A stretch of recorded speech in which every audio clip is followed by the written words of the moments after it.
Bueno, pues muchos de vosotros ya me conocéis, yo soy José Luis Pons y bueno, estamos haciendo una serie de webinars para entender, realmente no es tanto conocer plexos, sino conocer por qué plexos y cuáles son los fundamentos que debemos de conocer para trabajar de una forma eficiente con plexos, cuáles son las precauciones que hemos de tener a la hora de diseñar un flujo de trabajo PEMBIL correcto. Correcto, bueno, pueden haber varios correctos, pero quizá este es el más comúnmente aceptado. Los temas que vamos a ver, pues bueno, como siempre vamos a ver una pequeña introducción a plexos, aunque ya la gran mayoría de vosotros lo conocéis, cómo se estructura un presupuesto, cuál es la estructura del proceso presupuestal, qué es el link costing, y ya nos meteremos en el flujo de trabajo PEMBIL, cómo gestionar las cantidades para poder hacer el presupuesto, cómo propone Plexos el presupuesto y luego ya veremos lo que es el control de presupuesto de una manera muy general, porque la idea es hacer un tema específico sobre control presupuestal y 4D. La interoperabilidad con otros sistemas, es decir, cómo funciona la interoperabilidad, la comunicación con otras plataformas, con otros sistemas de presupuestación. Y luego ya veremos la integración de ERPs, un estudio de caso que nos propondrá Gabriel con la ERP Edificar, que tenemos una conexión bidireccional con ellos. Bueno, ya conocéis Plexos. Plexos se estructura como en 3 zonas. La zona de la izquierda, que es la base de datos. Nosotros concretamente hoy vamos a tratar los elementos BIM y los recursos de estas bases de datos principalmente. Luego tenemos la parte central, donde vemos el diagrama temporal, los líneas de flujo, el presupuesto restante, ¿verdad?, que es en lo que nos vamos a centrar hoy. Y el panel de abajo, que es el visualizador de 3 dimensiones, el visualizador del modelo 3D. Y en esta parte de la derecha, pues nos centraremos en 2 pestañas principalmente, en lo que son las propiedades de los elementos de las actividades y los precios unitarios. Bueno, No, esto José, ya... ¿tú estás grabando? Sí, estoy grabando. Estoy Ok. grabando, déjame que lo confirme. Más.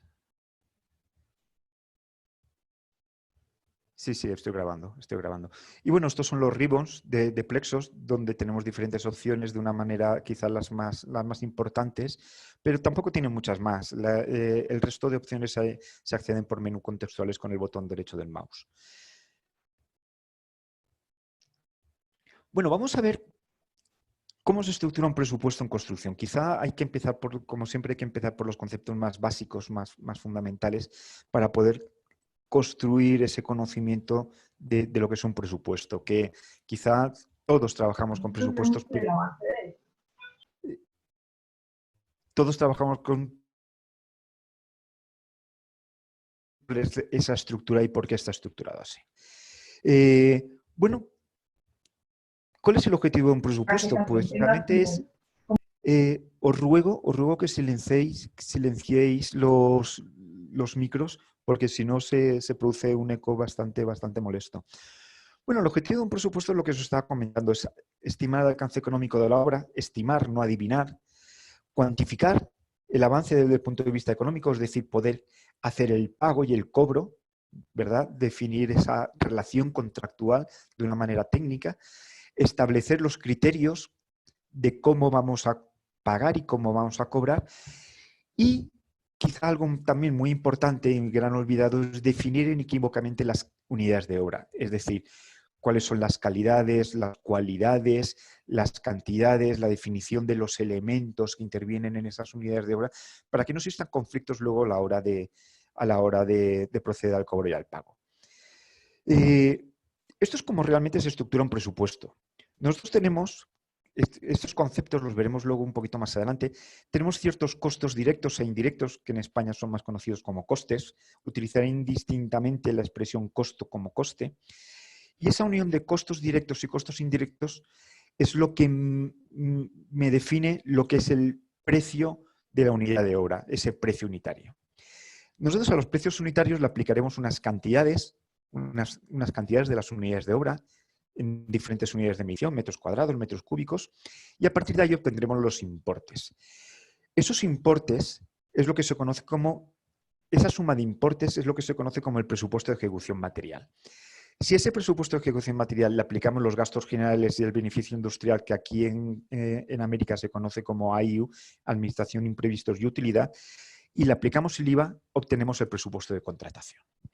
Y vamos a ver cada uno de estos conceptos que parece que los tengamos todos muy claros, que sean muy conocidos por todos, pero realmente existen matices que puede llevarnos a la confusión. Quizá lo que más nos puede llevar a confusión es la diferenciación entre gasto, costo, pago e inversión. ¿Qué es un gasto? Es un desembolso no relacionado con la producción. Es aquello que es aquel esfuerzo económico que nosotros no relacionamos directamente con la producción. Estos elementos no están relacionados con Plexos. El coste es el desembolso sí relacionado con la producción. Aquí a la derecha podéis ver un poquito la diferencia de lo que es cada uno de esos conceptos. Cuando yo compro ladrillo, lo compro paletizado, realizo un gasto y tengo ese ladrillo, ¿verdad? En el momento que ese ladrillo deja de ser ladrillo, se produce el costo, se produce el coste, porque ese ladrillo ya no tiene entidad como ladrillo, sino que tiene entidad como muro de tabiquería o muro de mampostería. ¿Qué es el pago? Es el desembolso económico por ese gasto que hemos realizado. ¿Y qué es la inversión? Pues es precisamente la diferencia entre ese gasto que nosotros hicimos inicialmente de esos dos pares de ladrillos, hemos realizado un consumo, un cierto costo, y la inversión es lo que a nosotros nos queda. Plexos trabaja en el mundo de los costos, en el mundo de la producción, que por supuesto, recordemos la diapositiva anterior, si le añadimos los gastos generales, el beneficio industrial y el IVA, obtendremos lo que es el presupuesto de contratación de proyecto. Pero podríamos decir que el foco de Plexos es en los costos, en la producción. Claro, nos han surgido aquí unos conceptos sobre precios. Hemos de distinguir muy claramente lo que es un precio básico de un precio unitario. Un precio básico es el costo unitario de un material. El precio unitario es el aglomerado, el conglomerado de diferentes precios básicos con diferentes consumos para una determinada unidad de obra. Es decir, por ejemplo, nosotros podemos tener el costo básico de una mano de obra, de un determinado oficial, de un ladrillo, y la suma ponderada de cada uno de esos ítems de precios básicos por el determinado consumo en una unidad de obra es lo que me conforma el precio unitario. Los precios unitarios tienen diferentes campos. Tienen, por supuesto, un identificador inequívoco. Ese identificador vimos en el webinar anterior que era muy interesante utilizar un sistema de clasificación masterclass. Tenemos un checkbox, una casillita que la tenemos aquí.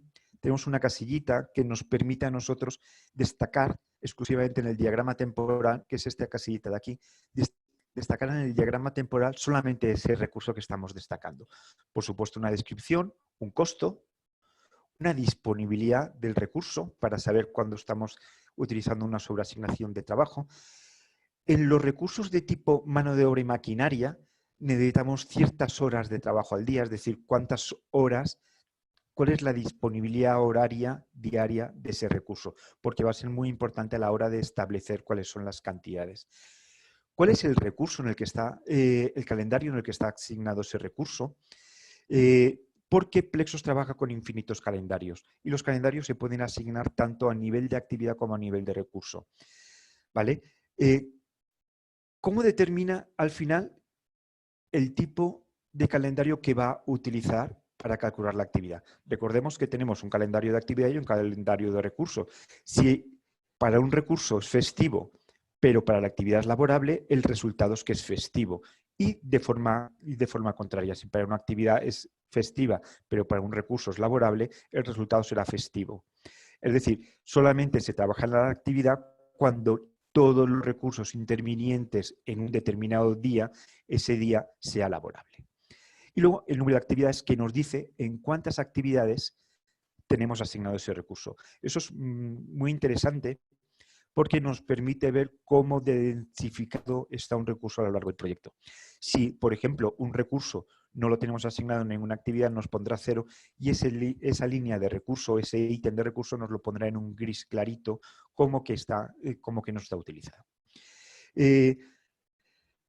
Con respecto a la actividad, lo que es el precio unitario, vimos que tenemos la actividad con un determinado ID. Este ID es interesante que sea cortito y que esté relacionado con un sistema de clasificación, bien sea un estándar internacional o el propio de la organización.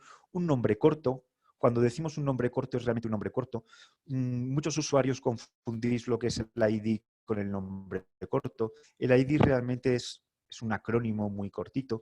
Un nombre corto es identificar de una manera rápida la actividad. Y aquí, en la descripción larga, es donde nosotros contamos, fijaros como aquí decimos que simplemente es una solera, una losita de hormigón en masa de concreto pobre de 10 centímetros de espesor, y aquí es donde realmente nosotros contamos las calidades, cómo se ejecuta, cuáles son las condiciones de ejecución. Esto podríamos decir que es la descripción de esa unidad de obra. Y aquí, en la parte de abajo, es donde nosotros definimos el precio unitario. Ese precio unitario, nosotros tenemos cuál es el recurso interviniente, en qué unidad estamos midiendo ese recurso interviniente. Fijaros cómo esta unidad de medida, que es en horas, no tiene nada que ver con la unidad de medida de la unidad, porque esta la estamos midiendo en metros cuadrados y, sin embargo, aquí, evidentemente, la mano de obra la estamos midiendo en horas por cada metro cuadrado ejecutado. Aquí el consumo nos dice cuántas horas de oficial de primera necesitamos para cada metro cuadrado de ejecución de esta losita. Esto sería el coste por consumo y esto sería el precio unitario resultante de este ítem.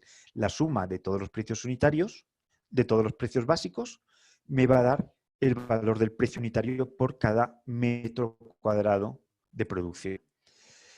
Es importante el consumo del recurso por unidad de medida, que no lo confundamos. El consumo no es lo mismo que el rendimiento, pero está muy correlacionado. Si nosotros de un determinado recurso conocemos su rendimiento, el consumo es la inversa. ¿Vale? Si queremos, evidentemente, si queremos conocer el rendimiento de un recurso a partir de su consumo, es decir, nosotros aquí tenemos el consumo. Si queremos conocer cuál es el rendimiento del oficial, es decir, cuántos metros cuadrados por cada hora realiza un oficial, pues simplemente es obtener la inversa de ese consumo. Es decir, es un concepto importante y que muchas veces las bases de datos que vamos a consultar en Internet para poder hacer esa interoperabilidad, pues nos puede dar lugar a confusión. Pero el precio unitario siempre se refiere al consumo, siempre es consumo. Una pregunta que me hacéis mucho. ¿Qué pasa si el recurso es una subcontrata? ¿Qué hacemos cuando tenemos una subcontrata?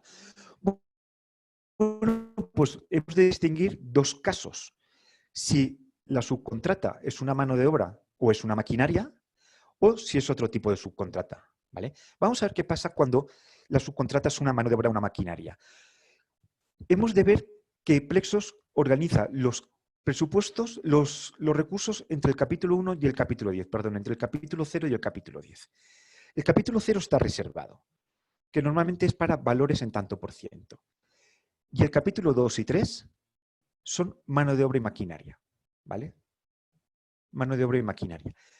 Y es muy importante que tanto la mano de obra como la maquinaria la asignemos en estos dos capítulos porque tienen un tratamiento diferente. Evidentemente no vamos a tratar igual una mano de obra, una maquinaria, que un ladrillo, porque son dos recursos completamente diferentes. En el caso de que la subcontrata sea una mano de obra y maquinaria, lo podemos asignar en el capítulo 2 o en el capítulo 3, indistintamente, o en un capítulo libre, pero teniendo ciertas precauciones. El consumo siempre será la unidad. Es decir, si nosotros tenemos una subcontrata de metro cuadrado de esa solera de hormigón en masa, el consumo de esa subcontrata siempre será 1. Es decir, yo pago 1 metro cuadrado por cada metro cuadrado ejecutado. Si nosotros utilizamos el capítulo 2 o el capítulo 3, la disponibilidad del recurso será el rendimiento esperado por hora. ¿Vale? Es decir, cuántos metros cuadrados tengo previsto hacer por cada hora de trabajo. Y es la forma de recomendada. Pues no estará afectado por el aprendizaje. Quizá este concepto, los que no asististeis al seminario pasado, pero lo podemos ver un poquito más en detalle si tenéis interés. Pero bueno, la recomendación es utilizar el capítulo 2 o el capítulo 3 en el caso de que sea mano de obra y el capítulo 3 en el caso de que sea maquinaria. Por supuesto, podemos utilizar un capítulo 4 o superior. En ese caso, el consumo seguirá siendo 1 en el precio unitario, con la diferencia de que la disponibilidad será el rendimiento esperado por día. Por ejemplo, en una estructura, si nosotros tenemos previsto que la subcontrata de estructura tenga un rendimiento esperado de 95, 110, 120 metros cuadrados día, pues eso será el rendimiento que la disponibilidad que deberemos utilizar. Esto es muy útil porque nos va a permitir establecer la duración de las actividades de una forma semiautomática. Plexos nos propondrá, pero nosotros decidiremos. Y sí que estará afectado por el aprendizaje. Realmente el aprendizaje hemos de tener en cuenta que si hacemos una gráfica de unidades producidas a lo largo del tiempo, ¿vale? En una mano de obra el consumo siempre será el mismo, ¿vale? Siempre consumiremos la misma cantidad. Pero si tenemos cierto aprendizaje, ese consumo, por ejemplo, del ladrillo, cambiará a lo largo del tiempo. Es decir, al principio de la actividad consumiremos poquito y al final consumiremos más. Claro, lo lógico es que en una subcontrata nuestro consumo siempre sea lineal. Por eso la recomendación de que sea el capítulo 2 o capítulo 3. Vamos a ver qué es lean costing. Porque nosotros estamos acostumbrados a trabajar sin darnos cuenta en una metodología de costos que se llama Activity-Based Costing, que es la estructuración de los costes basados en las actividades. Eso está muy bien y es lo que nosotros estamos haciendo constantemente a la hora de definir un presupuesto sin saber que se llamaba una ABC, una metodología ABC de costos. ¿En qué se diferencia ese principio de lean costing, los principios lean aplicados a la gestión de costos? Pues que nosotros tenemos en cuenta adicionalmente lo que es la gestión, es decir, no solamente nos importa hacer el presupuesto, que es el objetivo del ABC, sino que queremos mejorar ese presupuesto. ¿Cómo mejoramos el presupuesto? Teniendo en cuenta dos conceptos fundamentales: la eficiencia del consumo, la eficiencia de uso del recurso y la gestión de los desperdicios, ¿verdad? Dos, quizá el desperdicio, aquellos que tenéis ciertos conocimientos lean, os resulta muy conocido, pero esa eficiencia del consumo, pues quizá no es tan conocido, pero es un valor que nosotros hemos de estar constantemente monitoreando. ¿Qué se requiere para hacer una buena aplicación lean costing? El primer principio, la WBS. La WBS, todos sabéis, o de todas maneras os lo voy a recordar, que es cómo nosotros hacemos esa estructuración de lo que son los trabajos del proyecto. Pues uno de los principios lean es que los trabajos se deben estructurar igual que los costos, es decir, que la estructura de descomposición de los costos ha de ser igual a la estructura de descomposición de los trabajos, lo cual es muy obvio. Y, por supuesto, organizar los costos y organizar los trabajos según el flujo de valor. Hacer un value stream de cómo va a fluir el valor a lo largo de toda la organización. Otro de los principios del lean costing es trabajar con un costo objetivo, un costo target, y aplicar mejora continua para mejorarlo. Y cuando lo hemos logrado, aplicar mejora continua para reducirlo. Priorizar la calidad. Claro, nosotros aquí en Activity-Based Costing no tenemos calidad. Lean Costing nos dice: prioriza la calidad, desarrolla un flujo pool, que es un poquito lo que estuvimos hablando antes de ese flujo de valor, y crear valor. El cash es importante, hemos de crear cash, pero hemos de centrarnos en la gestión del presupuesto, no en el ahorro del presupuesto. El ahorro será consecuencia de una gestión del presupuesto, no es el objetivo principal. El just in time, es decir, reducir los inventarios, porque el inventario es un costo. ¿Qué es lo que poníamos aquí? El inventario es un costo. Con lo cual, nosotros hemos de fomentar el just in time para reducir los inventarios. ¿Y cómo logramos eso? Pues un poquito lo que vimos en el seminario anterior, mediante una definición correcta de los tags y de los ciclos de trabajo. Recordad que es uno de los principios de Koskela. Reducir el tamaño del ciclo y su variabilidad. Y el beneficio se mejora incrementando la eficiencia de los recursos. Vamos a ver la diapositiva anterior que lo tendremos más claro. Esto es, por ejemplo, de una determinada actividad, que es una solera de hormigón en masa, la misma que antes. Aquí tenemos en esta columna la eficiencia de consumo de cada uno de los recursos en su actividad. Fijaros cómo es muy diferente. Aquí tenemos una eficiencia del 52%, aquí tenemos una eficiencia, este precio unitario está mal diseñado. Aquí tenemos una eficiencia del 70% frente a otra del 0,25. Evidentemente, este precio unitario no es correcto. A nivel de actividad. Pero luego, adicionalmente, tenemos lo que es la eficiencia del recurso a lo largo del proyecto. Y nos está diciendo que, por ejemplo, esto oficial, tenemos una eficiencia de 0,26. Es decir, este proyecto no está bien diseñado desde el punto de vista Lean. El costo será el mismo, pero estamos haciendo un desperdicio innecesario en el consumo de los recursos.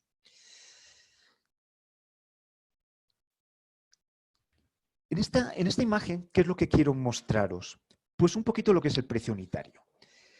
Nosotros conocemos los principios Lean, vemos el precio unitario y decimos, ¿y dónde está Lean aquí? Pues Lean está como el demonio en los detalles.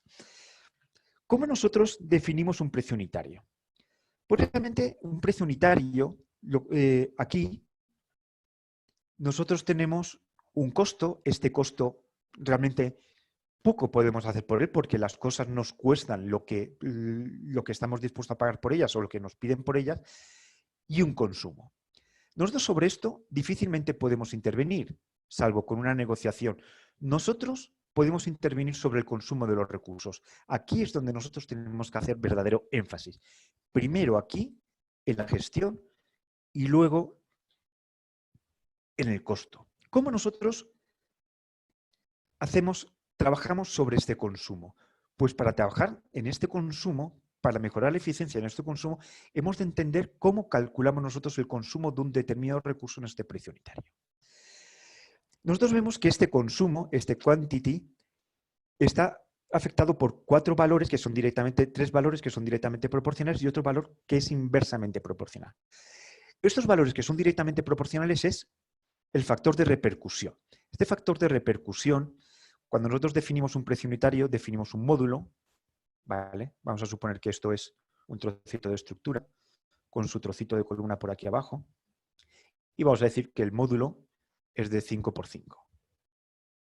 ¿Vale? Esto es un módulo que son 25 metros cuadrados. ¿Cuál es el concepto de módulo?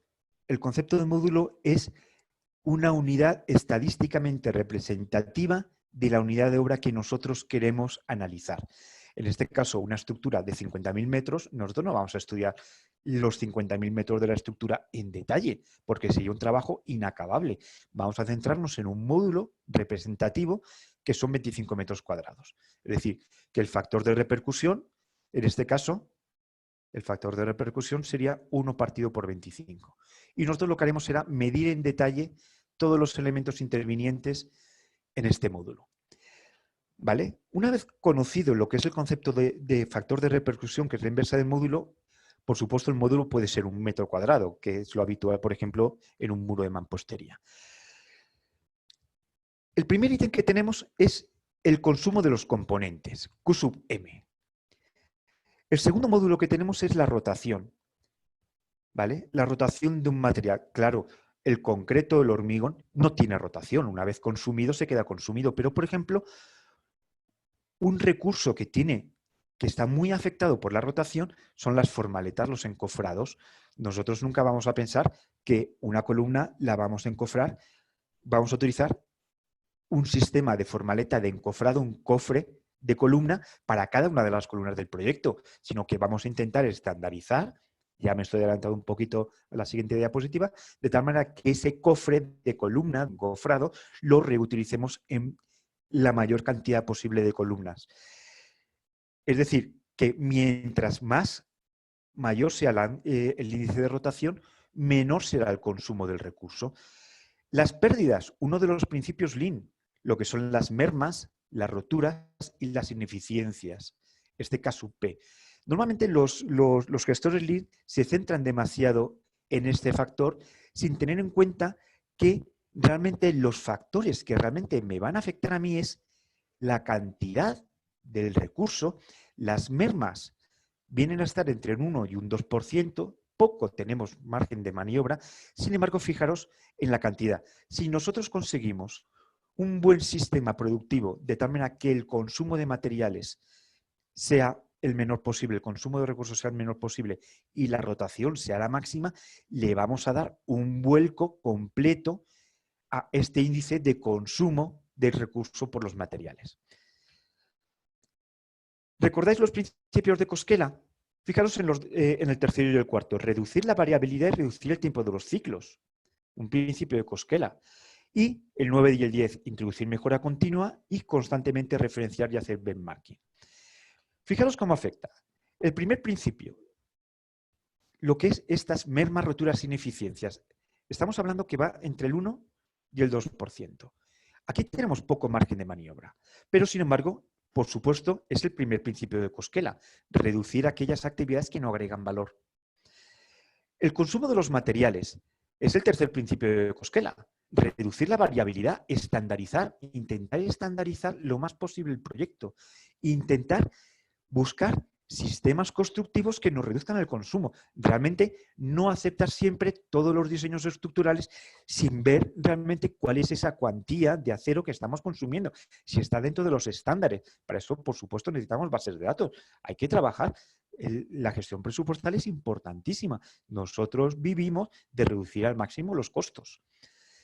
Mejorar el diseño y los procesos. Y, por supuesto, la rotación, el cuarto principio de Koskela, reducir el tamaño del ciclo.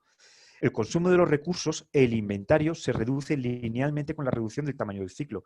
Si nosotros tenemos esta planta de estructura y la fundimos de una sola vez, vamos a consumir, por ejemplo, 1000 metros cuadrados de formaleta o de encofrado. Si reducimos el tamaño del ciclo a la mitad, consumiremos 500 metros cuadrados. Fijaros cómo reduciendo el tamaño del ciclo a la mitad, hemos consumido la mitad de recursos. Si volvemos a reducir el tamaño del ciclo a 250 metros, consumiremos 250 metros cuadrados. Es decir, simplemente reduciendo el tamaño del ciclo, reducimos inventario y reducimos el consumo de una manera drástica. Fijaros que hemos dividido por 4, simplemente haciendo más eficiente el proceso productivo. ¿Cómo funciona todo esto en el flujo de trabajo PEMBIM? Pues para eso hemos de recordar un poquito estos conceptos que vimos en el webinar anterior de lo que es una puerta. Cuando nosotros empezamos en arquitectura, empezamos lo que es el concepto puerta. En arquitectura, este concepto puerta no cambia, sigue siendo el mismo. ¿Y qué es lo que hacemos? Le añadimos información. Luego, esta información, ¿qué tiene que hacer? Tiene que pasar a Departamento de Programación y Presupuestos. Recibe información, pero al mismo tiempo envía información. Envía información que debe ser útil a contratos. Claro, si arquitectura no me da información útil a mí, que soy programación y presupuestos, se rompe el flujo de valor. Por supuesto, si yo desde presupuestación y programación no doy información útil a contratos, se rompe la información, con lo cual he de seguir manteniendo ese flujo de valor teniendo en cuenta esta información importante la llamamos valor. Por eso se llama el flujo de la cadena de valor. ¿Cómo funciona el valor? Pero claro, no termina solamente en contratos, pasa a compras, pasa a ingeniería, construcción, pasa a calidad, contabilidad, entrega, servicio postventa. Es decir, que esta información, la puerta no cambia, sigue siendo la misma, pero va recibiendo diferente información ¿hasta qué? Hasta el usuario final. Claro, para que esta información sea útil, sea continua a lo largo del tiempo, necesitamos estandarizar esta información, porque si no nos vamos a volver locos si no existe un lenguaje común entre cada uno de estos pasos de la cadena de valor. Y entonces esto es lo que hablamos en el webinar anterior de utilizar estándares como el Omniclass norteamericano, el Uniclass británico, Uniformat, el catalán, el ECOB, que a mí me encanta, es buenísimo, el Gubinclass. Me encanta porque usa el lenguaje que yo he utilizado toda la vida, y el Masterformat, que es muy útil para codificación de materiales. Por supuesto, estos no son los únicos. Nosotros hemos trabajado, hemos diseñado estándares específicos para organizaciones, porque claro, una organización que tiene 50.000 ítems en su base de datos, en su ERP, Es un suicidio ponernos a cambiar los 50.000 ítems para adaptarlos a un uniclass, un uniformat o un grouping class o un master format. Es una locura, sería un suicidio. Con lo cual, lo que nosotros hemos de hacer es definir un estándar. Nosotros, por ejemplo, hemos definido el estándar de Marval, que se llama Marval Class. El de construcciones planificadas hemos ayudado a definirlo, que se llama Planiclass. Bueno, el de Promotor Andalucía, no sé, bastantes, Banco Bogotá. De tal manera que lo que hacemos es facilitar la comunicación y que toda la información sea útil a lo largo de toda la cadena de valor. Recordemos que quizá el ítem más importante es ese assembly code. Ese assembly code es ese uniformat. Nosotros solemos utilizar para los ejemplos que están disponibles es ese modelo uniformat. Luego tenemos el OmniClass. El OmniClass, el Keynote. En el OmniClass, evidentemente, utilizamos un sistema OmniClass. En el Keynote utilizamos un sistema Master Format. Esto está muy relacionado con los materiales. Y el TypeMark, pues, esto es más customizable para los usuarios. Si quieren un sistema de clasificación un poquito más especial para determinados proyectos. Esto es un poquito cómo funciona el flujo de Wizard, del Wizard de Plexos, cómo nosotros podemos crear basado en ese assembly code que nosotros definimos en arquitectura. Toda esa información, cómo nosotros podemos crear presupuestos y programas, pero esto lo veremos quizá, lo vimos un poquito por encima el webinar anterior, pero lo podemos ver en un webinar futuro. Los sistemas que trae Plexos por defecto son los sistemas de clasificación son Uniformat, OmniClass y GubinClass. Y cada uno de ellos, el estándar 98 y el 2010 en sus niveles 3 o 3, 4, 5. El OmniClass, la tabla 21, tiene varias tablas, tanto en español como en inglés. Y el GubinClass, tanto en español como en catalán, por supuesto. Estos sistemas son los que incluye Plexos por defecto. Pero nosotros podemos crear nuestro propio sistema de clasificación. Aquí tenéis, esto lo compartiremos. Y esto es una forma de cómo se debe de crear un sistema de clasificación. Y aquí tenéis un pequeñito detalle de cuál es ese estándar, de cómo se crea un estándar. Aquí lo tenéis un poquito más en detalle. Es muy sencillito. Aquí definimos el nodo principal del capítulo, aquí los subcapítulos, aquí el subcapítulo, un subcapítulo infinito, es decir, aquí estamos hasta el nivel 4, pero esto llegaría hasta el infinito, no tenemos limitante. Y aquí al final ya tendríamos el nombre de la actividad. Fijaros si es sencillo. Simplemente la precaución que hay que tener es que cada vez que nosotros creamos un nodo, hemos de crear un nodo de cierre. Lo que está en negro está reservado, lo que está en rojito es lo que nosotros podemos editar, personalizar para cada uno de nuestros estándares. Es un archivo de texto en formato XML muy sencillito. En 10 minutos estáis familiarizados con él. Una de las cosas es cómo gestionamos los costos en un entorno de trabajo OpenBIM. Pues tenemos dos formas. Quizá la forma que defiende el estándar IFC es el IFC Cost Item. Y esto es un poquito cómo se estructura ese IFC Cost Item. ¿Cuál es el problema de este IFC Cost Item? Pues que no tenemos bases de datos, sencillamente. ¿En qué estándar tenemos las bases de datos? Pues en el estándar BC3 definido por la FIE-BDC, que es el formato de intercambio estándar de base de datos de construcción. Fijaros si está en españolete. ¿Y cuál es el objetivo? Es intercambiar libremente información entre diferentes programas de presupuestos y bases de datos de la construcción que lo cumple.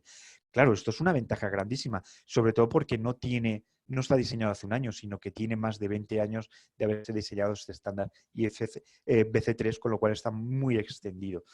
Si nosotros trabajamos con una base de datos como el generador de precios, pues seleccionamos la unidad que queremos utilizar, seleccionamos el país, seleccionamos la unidad, la base de datos, cambiamos los parámetros de este precio unitario y simplemente hacemos drag and drop. No solamente podemos trabajar con el generador de precios de CIPE, que es una herramienta espectacular, sino que esta herramienta además está customizada para diferentes fabricantes. Por ejemplo, tenemos la base de datos catalana del ITEC, que es excelente. Si trabajamos en sistemas eléctricos, tenemos la base de datos de Legrand. Claro, la ventaja de trabajar con una base de datos en nube es que no tenemos que mantenerla porque está mantenida por el fabricante. Italsam, Mapei, Placo, Costrunario, Nauf. Bueno, tenemos infinitas bases de datos, simplemente hemos de saber cada vez que creemos una actividad, ¿a qué base de datos nos queremos ir? Si una base de datos generalista, como puede ser generador de precios o ITEC, nos queremos ir a una base de datos de una región específica, que las hay, aunque no sean muy conocidas. En España son muy conocidas las bases de datos de las comunidades autónomas. Aquí en Colombia sí que tenemos bases de datos en formato BC3, lo que pasa es que no son muy conocidas, pero sí que existen.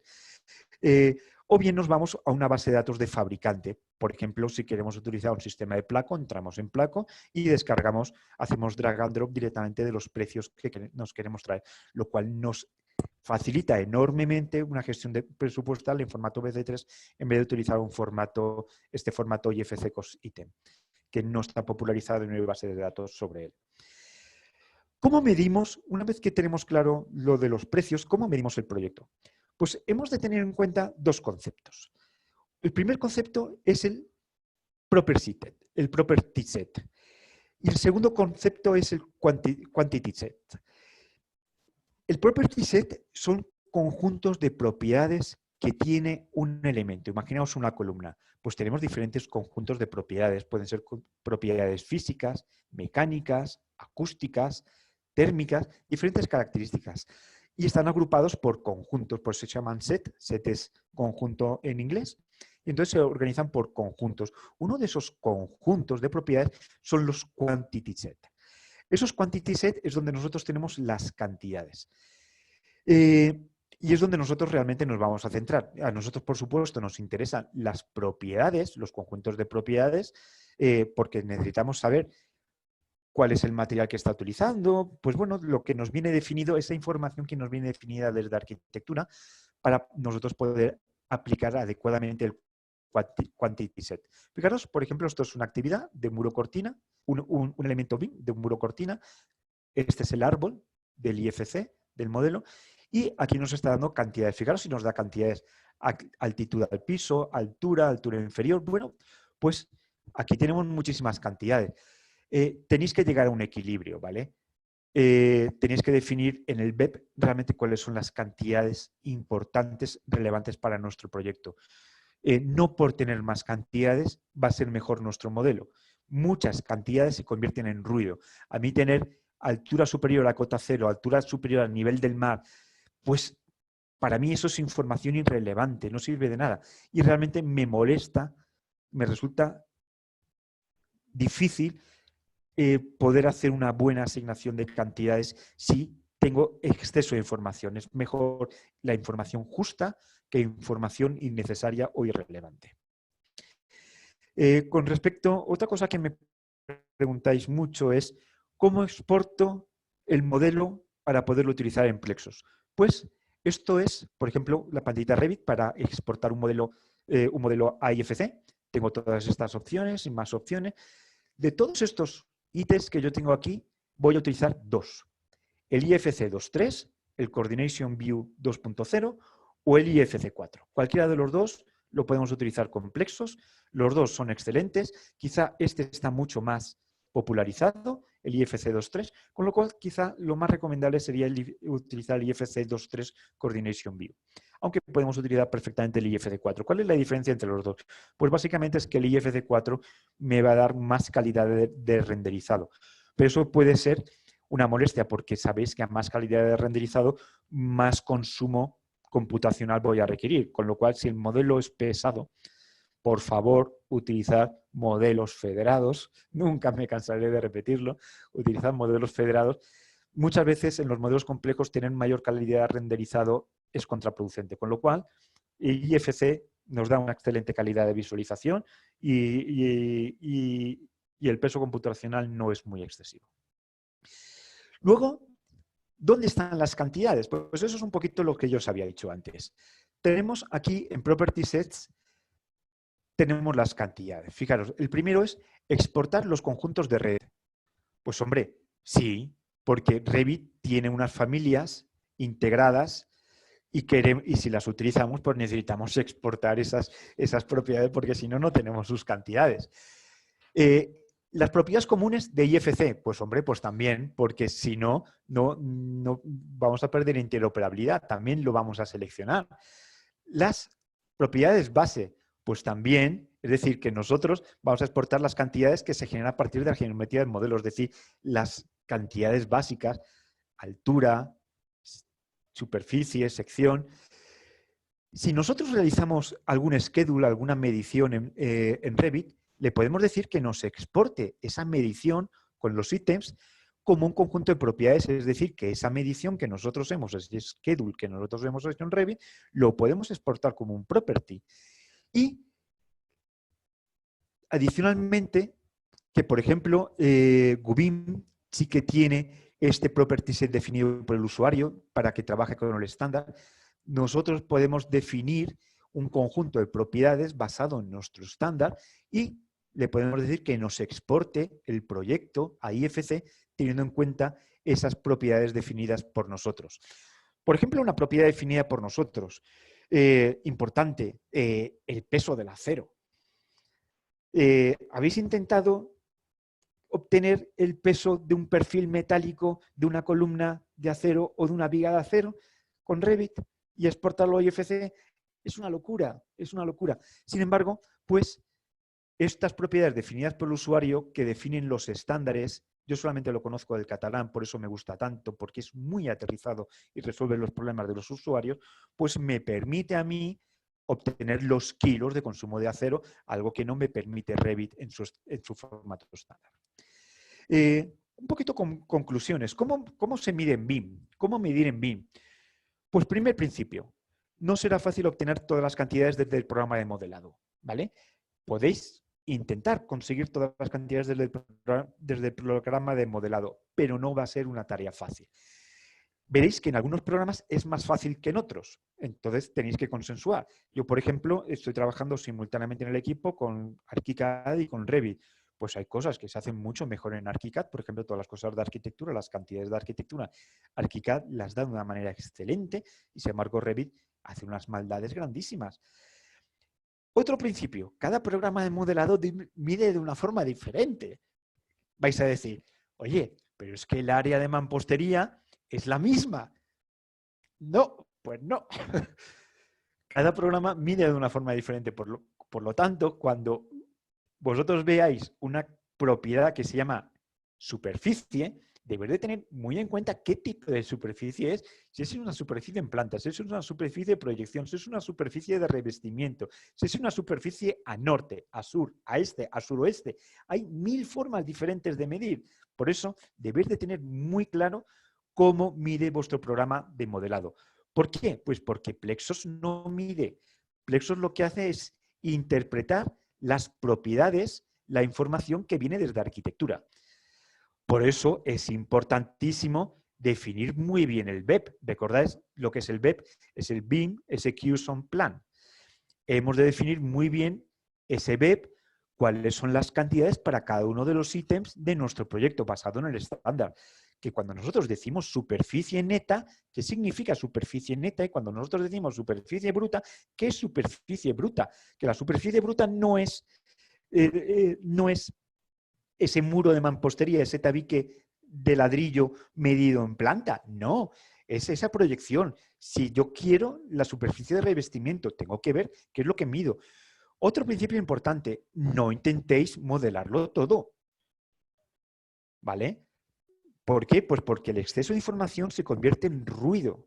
El exceso de datos, el llegar a un excesivo load, por eso la confusión, un mejor proyecto no es el que más detalle tiene. Hay que centrarse más en modelar bien que en modelar todo, ¿vale? No es bueno muy modelado, es bueno bien modelado y bien parametrizado. ¿Alguien tiene el micrófono abierto? Y les estamos escuchando. Ah, sí, perfecto. Este muy modelado versus bien modelado viene en correlación con que muchos ítems pueden ir en el precio unitario. Es decir, cuando nosotros, por ejemplo, una llave de paso de una instalación hidráulica. Entonces, lo que nosotros hemos de ver es si quizá otro ejemplo, por ejemplo, una placa de concreto. Nosotros para definir inequívocamente una placa de concreto hemos de hacer el armado detallado con sus separadores. Evidentemente no, porque nosotros vamos a modelar esa placa de concreto y el acero que haremos, pues es una buena política que esté en otro modelo y nosotros sencillamente obtener la cuantía. Y esta cuantía irá, ¿dónde? En el precio unitario, en un precio unitario bien estudiado, pero que nos rebaje esté muy modelado. Es decir, toda la información que nosotros podamos meter en el precio unitario nos agilizará el modelo y nos agilizará ese flujo de trabajo OpenBIM. Un poquito lo que yo os comentaba. ¿Qué es una longitud? ¿Qué es un área y qué es un volumen? Pues para cada programa, longitud significa una cosa. Nosotros tenemos un muro de mampostería. Claro, podéis decir, hombre, la longitud es esto. Pero si el muro de mampostería es así, a lo mejor vuestra longitud es en este sentido. Cada programa, os lo juro, para unos la longitud es esto, para otros la longitud es esto y para otros la longitud es esto. El área, para unos el área es esto, para otros el área es todo, para otros el área solamente es la parte de abajo. Es una locura. Con lo cual hay que definir muy claramente qué es el BEP, con qué software vamos a trabajar y qué información nos está dando ese software. A modo de conclusión de las conclusiones, Revit. Siempre suelen estar mal las cantidades de familias que no son del sistema. Cada vez que nosotros descargamos una familia, nos pasan una familia, primer trabajo, pericial de cómo nos está dando las cantidades. Y de las familias del sistema, como siempre, el acero. El acero es el gran castigo. ArchiCAD. Conclusión sobre ArchiCAD. Exceso de información. La información que me da es buenísima, pero me da tanta información que se convierte en ruido. ¿Cómo trabaja Plexos las cantidades? Una vez visto esto, pues tiene dos formas de trabajarlo. Una forma que llamamos la Quick Intro, quizá es la menos BIM, pero nos sirve, es muy útil para hacer cantidades metidas a mano de una forma rápida. Realmente la que nos interesa es la detallada, la que nos viene por el IFC. ¿Vale? Nosotros podemos asignar cada uno de estos elementos, ¿vale?, que tenemos aquí, los asignamos a las subactividades de cada una de las actividades. Recordáis que una actividad estaba formada por subactividades, ¿vale?, que en su conjunto formaba una actividad. Entonces yo puedo coger este determinado elemento y decir, este determinado elemento va en esta subactividad. Es decir, o bien que va en todas a nivel de actividad. Esto es muy útil a la hora de yo sacar el presupuesto porque me estructura muy bien dónde están las cantidades diferenciadas por niveles, por ejemplo, y a la hora de hacer la programación visual en 4D. ¿Cómo las asigno? Pues me puedo poner aquí, asignar directamente, es decir, yo asigno un ítem y una vez con el botón derecho, menú contextual, sencillamente me dice cuál es el elemento que tengo asignado y cuáles son las cantidades que está leyendo del IFC. Área, elevación, elevación. Claro, estos dos valores pues no me importan. El área bruta, el perímetro, el thickness y el volumen. Y adicionalmente le puedo decir que me la importe como cero cantidad, es decir, quiero incluirla para verlo en el 4D, pero no quiero incluirla en el presupuesto, no quiero que me cuantifique en el presupuesto, o como una unidad de cantidad. Esto, por ejemplo, es muy útil cuando yo utilizo elementos prefabricados o una ventana. Si yo las ventanas las pago por unidad, o por ejemplo el aparato sanitario lo pago por unidad, no quiero ni volumen ni superficie de lo que es el inodoro. Evidentemente quiero unidad de inodoro suministrado y colocado. Por eso es muy útil colocar aquí unidad de cantidad. ¿Cuándo puede ser cero? Por ejemplo, pues cuando yo utilizo una escalera prefabricada que tiene su revestimiento, su placa de concreto, su barandilla, y lo tengo definido en 3 ítems. Entonces, yo sé cuánto me vale a mí, es decir, yo el modelo lo tengo, en el modelo tengo esa escalera prefabricada como 3 elementos: revestimiento, estructural y barandilla, pero yo lo pago como una única unidad terminada. Entonces yo puedo traer la placa de la losa de escalera como una unidad y la barandilla y el revestimiento como cero unidades. Yo puedo hacer la asignación por criterios cruzados, que es esto, asignar por objetos cruzados, y le puedo decir, oye, búscame de una determinada categoría, por ejemplo, columnas, los que están en una fase, por ejemplo, edificio 2, los que están en el nivel 5 y lo que son de la familia, pues, de columnas de 5 por 5, de 30 por 30. Y entonces hago una búsqueda cruzada basada en diferentes criterios. Y una vez los tengo hechos, le puedo decir que me previsualice y seleccionar solamente aquellos que no están asignados y entonces dándole a clic asigno todo ese bloque de elementos BIM, los asigno todos de golpe a una única actividad. ¿Cómo funciona el presupuesto? Pues el presupuesto, siempre nosotros se trabaja con el presupuesto restante, es decir, ¿cuánto me falta a mí? ¿Qué me queda por ejecutar del proyecto? Esto es el valor que nosotros tenemos aquí. Aquí arriba tenemos este valor de aquí. Esto es lo que me queda de costos del proyecto. Esto es lo que me queda de cobrar del proyecto y esto es el saldo. Normalmente estos dos valores no se suelen utilizar, ¿vale? Y esto es la moneda en la que estamos trabajando, en este caso en euros. ¿Qué tenemos aquí? Pues tenemos la unidad, que es la misma unidad de la actividad, la cantidad total que tenemos prevista, el porcentaje ejecutado, cuál es la cantidad que nos queda pendiente por ejecutar, el costo unitario en este momento de la obra, porque puede ir cambiando, y el costo total que nos queda pendiente por ejecutar. Y estas de aquí, pues es el precio de venta y el balance.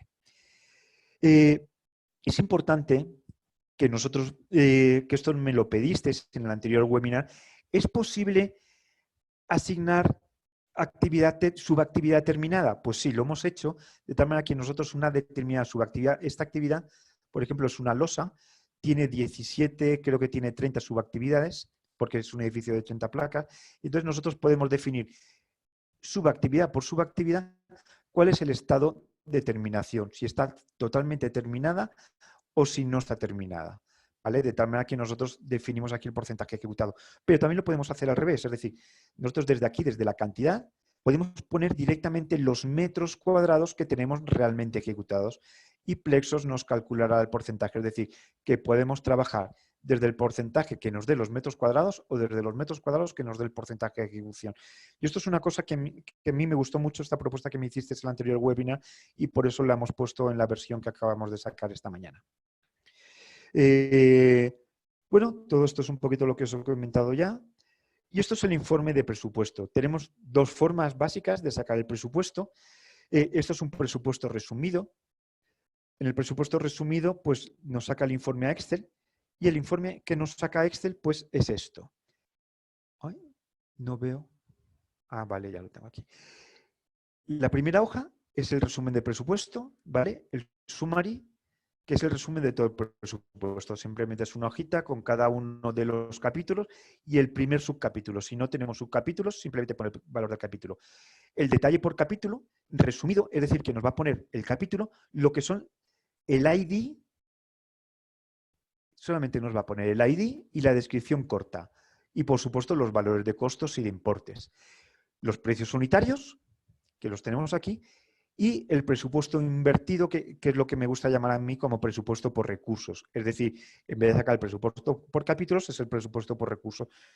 La mano de obra, ¿dónde está la mano de obra? Es decir, que si mi ítem de presupuesto por recursos es mano de obra, me pondrá en qué actividades y subactividades se está consumiendo ese determinado recurso. ¿Cuál es la diferencia con el otro tipo de presupuesto? Pues simplemente es esta pestaña que está marcada en amarillo, el detalle por capítulo.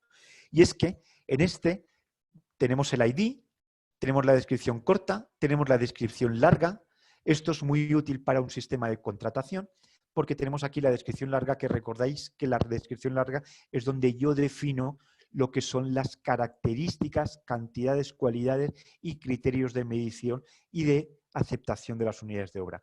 Y luego tengo el detalle. Por ejemplo, esto sería una subactividad con el resumen de la subactividad y estos serían los elementos BIM, los IFC, los elementos IFC que yo tengo asignados en cada subactividad. Por supuesto, con la cantidad individual, la cantidad agrupada por subactividades y la cantidad agrupada por la actividad. El control ya lo vimos, pero vamos a dedicar un webinar exclusivamente a esto para que no se haga muy largo. De todas maneras lo tendréis aquí. Y vamos a entrar en la interoperabilidad, cómo la comunicación con nuestras plataformas y terminamos. Pues bueno, hemos visto que podemos importar y exportar en formato BC3. Hemos visto que podemos importar desde plataformas web en formatos BC3, pero adicionalmente podemos importar desde Primavera, podemos importar desde Microsoft Project y podemos comunicarnos con RP, que en este caso sería la RP de Edificar, y por eso le paso la palabra a Gabriel Torres. Gabriel, bienvenido. Bueno, usted me hace ahí para conectarme. Sí. Ok. Acá me decía. Ok, sure. Listo. Ahí me están viendo todos. Sí. Voy a apagar mi micrófono Ok. para no Bueno, molestar. buenos días a todos. Okay.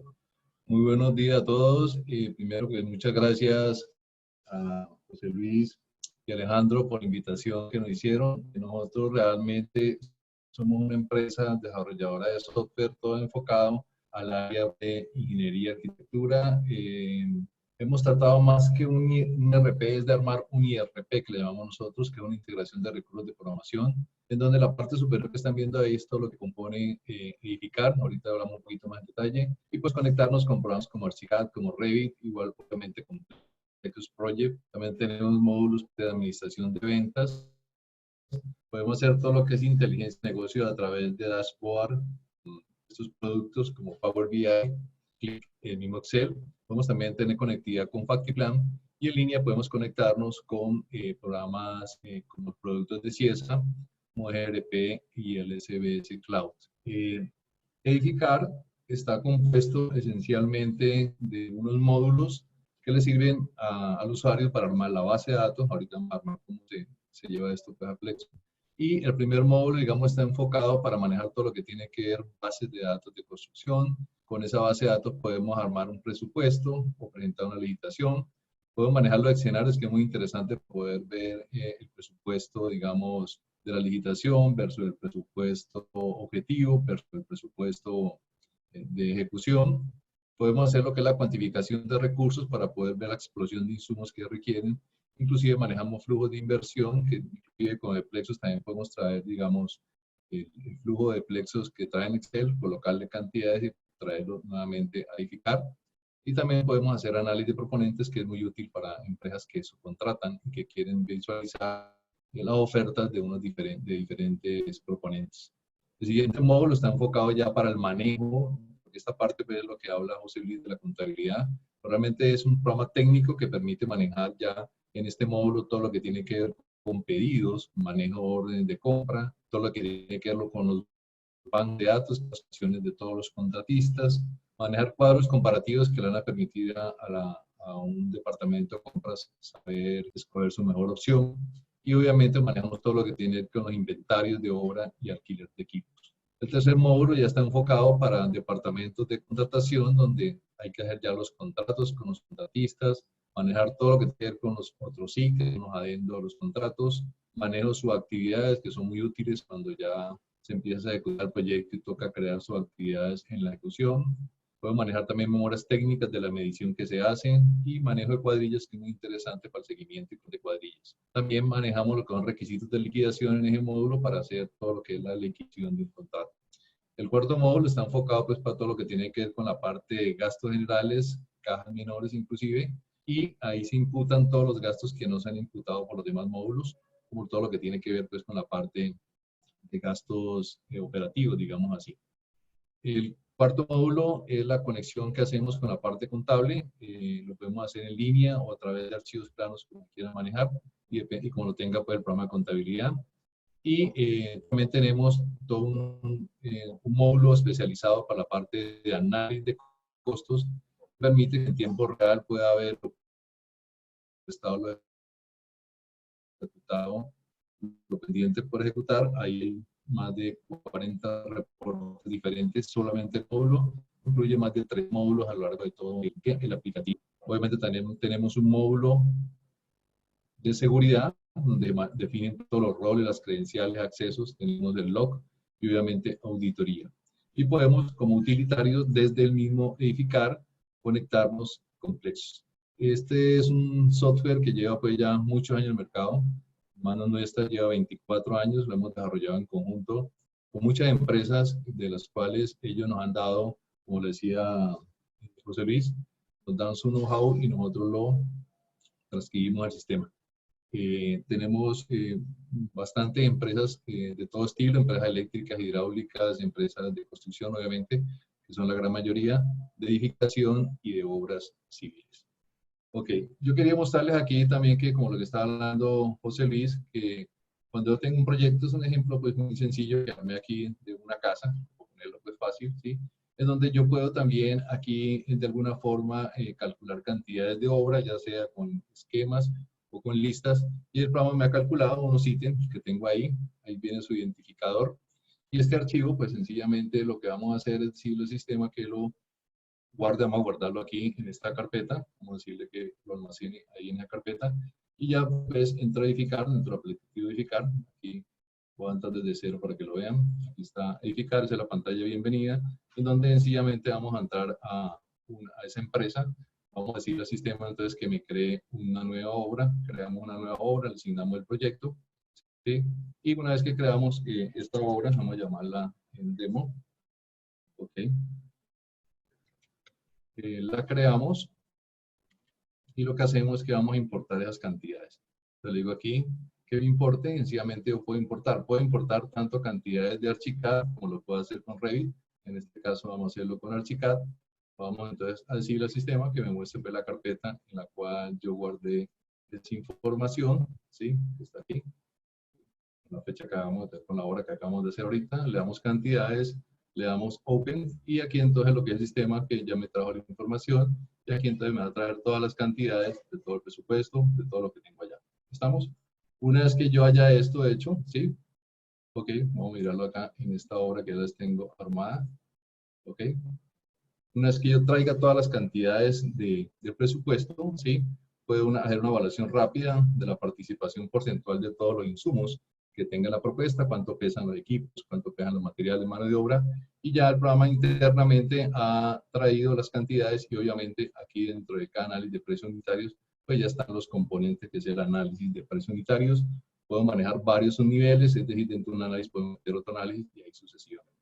¿Ok? Entonces, digamos que esta es la parte como inicial que hacemos a nivel presupuestal. Cuando tenemos ya el presupuesto, sencillamente vamos a entrar a pleitos y yo importo, vamos a hacerlo aquí en un nuevo proyecto. Vamos a crear un nuevo proyecto. Vamos a decirle que me importe la información que generamos allá. Aquí pues nos conectamos con la base de datos. Edificar está desarrollado en plataforma.net. Manejamos base de datos SQL, ¿sí? Y vamos a decirle entonces que nos comuniquemos con la base de datos. Ok, aquí le damos conectar. Aquí van a aparecer pues todas nuestras obras. Esta es la obra que teníamos allá, que se llama Palmeras del Italia. Le damos importar, ¿sí? Aquí lo que hacemos es agregarlo a las actividades que vamos a manejar a nivel de programación. Y aquí lo que está haciendo el programa que está hablando en línea, pues con edificar, ¿sí? Y trayéndome todo lo que es los análisis, las cantidades y obviamente pues todos los análisis de precios unitarios que vamos a tener acá. Vamos a ver cada uno de esos análisis que ustedes ven acá son traídos directamente desde edificar. Ok. Una vez que haga mi trabajo de programación de asignación de cantidades, asignación de subactividades, vamos a cargar ya el ejemplo con el cual vamos a trabajar. Ok, que es este.